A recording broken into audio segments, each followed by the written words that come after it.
Yeah, fellow CollectorShuki here, and news has struck yet again.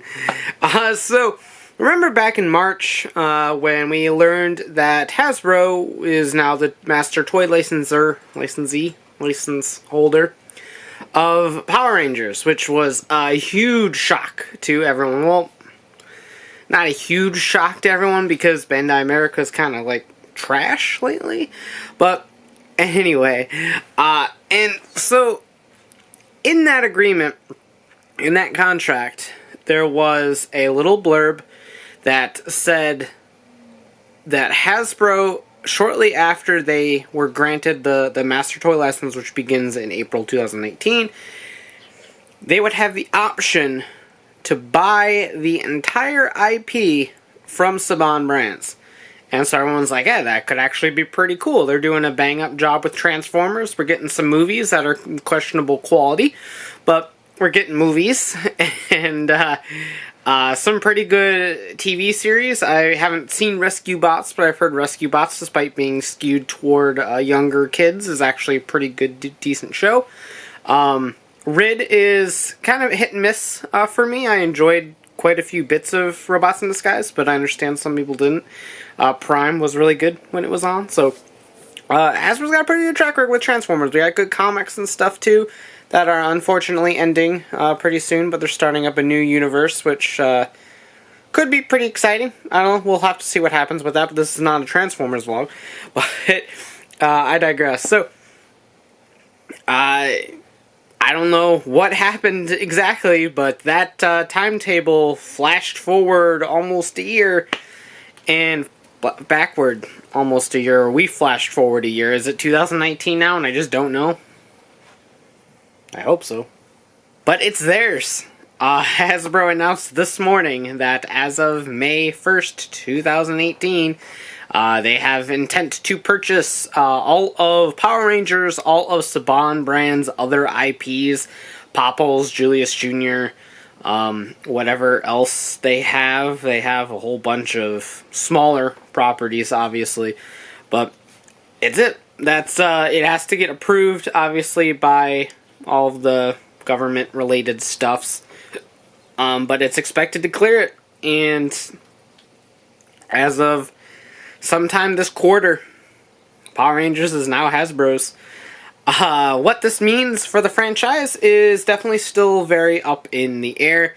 We know that Hasbro will start producing toys for Beast Morphers come April 2019. Whether that timetable is now going to get moved up because of this deal remains to be seen. As of right now, everything still said spring of 2019, so we'll have to see. I would love to see Hasbro Power Rangers toys even earlier, but I don't know how ready they are for something like that. As for Beast Morphers itself, we already know that Iris Hampton is in the middle of casting for Beast Morphers, and I feel like despite this move, Saban Brands will still be majorly in production of Beast Morphers. I don't think Hasbro is going to instantaneously swoop in and go, alright, never mind, you're all fired, we'll just start anew.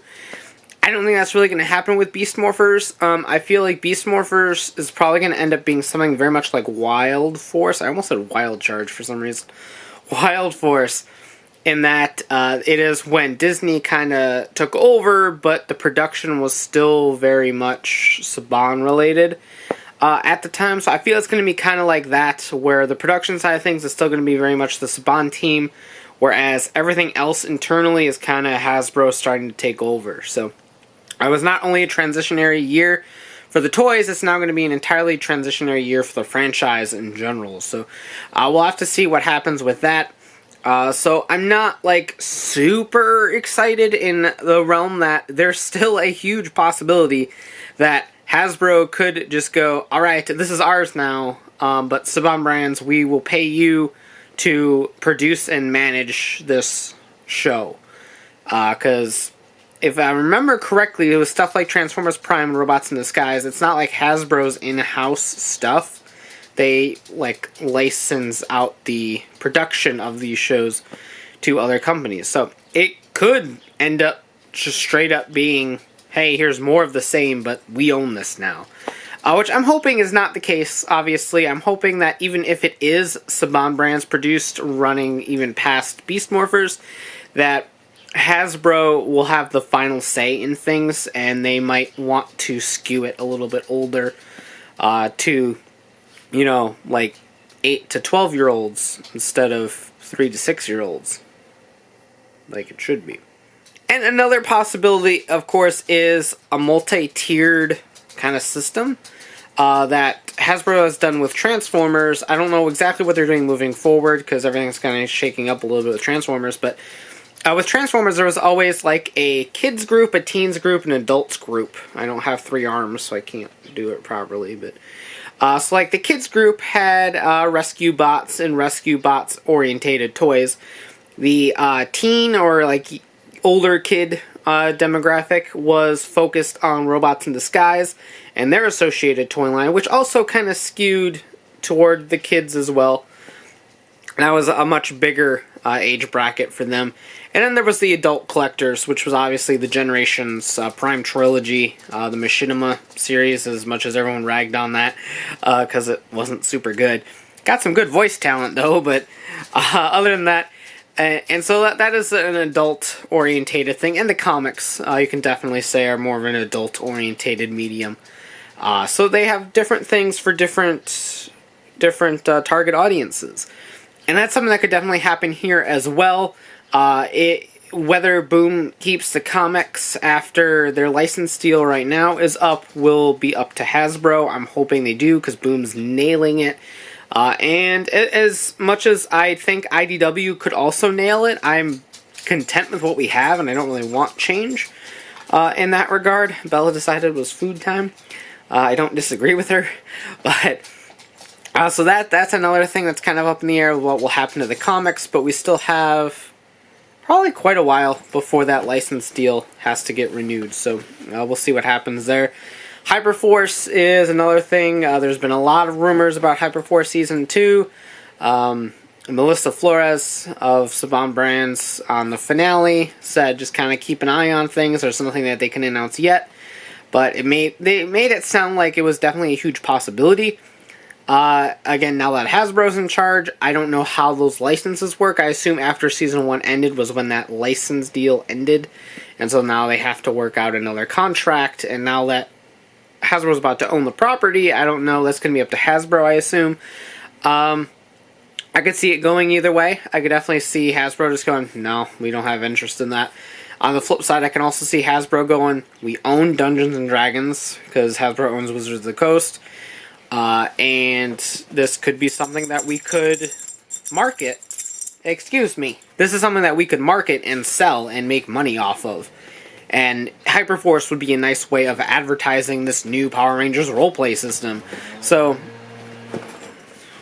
many sounds. So I could definitely see it going either way. With Hyperforce, I'm hoping for a Season 2, of course. I love the cast. I love everyone involved at Hyper RPG. Started watching a bunch of other Hyper RPG related things. They're great people over there, so I definitely hope that we get a Season 2. But that is my biggest concerns right now. Obviously, Imaginext is going to be going away because they already have their own Play School Heroes, I think is what it's called. So I could definitely see them making Power Rangers Play School Heroes. They do it for Star Wars, they do it for Marvel, and all that stuff. So I could definitely see that happening later on, which I'm totally down for. I love those kind of style of like figures and toys and all that. So I definitely see Imaginext kind of going away after the currently announced stuff that they have, which is a shame because they've been nailing it as well. But I think Hasbro can do a good job with their Play School Heroes assortment for Power Rangers, so hopefully they do that. But so those are like my three biggest concerns right now. But like I said, we don't know anything. All we know is Hasbro just plumped down $522 million to Saban Brands for basically all of their IPs. So we'll see what happens with that. And just to make a note, Saban Brands bought Power Rangers from Disney back in 2010 for $100 million. So he made some money. He definitely made some money. Plus all the money that he's made from owning Power Rangers for 8 years now. So, yeah, I think he's probably pretty content with himself right now. I probably would be. But that is that. So, of course, we're probably going to get some more information trickling through once this deal is finalized and fully announced. But, yeah, it's definitely new frontiers for the Power Rangers community and all the Power Rangers fans out there and just the franchise in general. We don't know what's going to happen with the comics. We don't know what's going to happen with Hyperforce. We don't know what's going to happen with some of the toy lines. And we don't know what's going to happen in terms of the quality of the show and what other forms of medium that Hasbro will eventually want to venture into.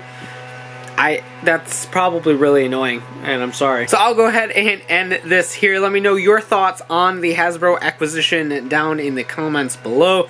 Very excited to see where people stand. I know I've had comments in the past that's like, Hasbro's the devil. I'm definitely not on that side of the fence. I'm all for this, and I hope for the best for this franchise moving forward. So we will see what happens. As for reviews, I expect some more stuff coming tomorrow. But I had a little bit of issues this week with terms of getting stuff done and edited and all that. But that's all set and good to go. So expect some more reviews Wednesday, Thursday, and Friday this week. So good stuff. We'll see what happens. Very much looking forward to the future, but for now, that about does it for this vlog. Let me know what you think in the comments down below. I kind of said that already, but as always, thanks for watching. Take care, and have a great one. Bye. I'd like to thank Joey, Mr. Mike, Josh, VZ17, and all my fans who support me on Patreon.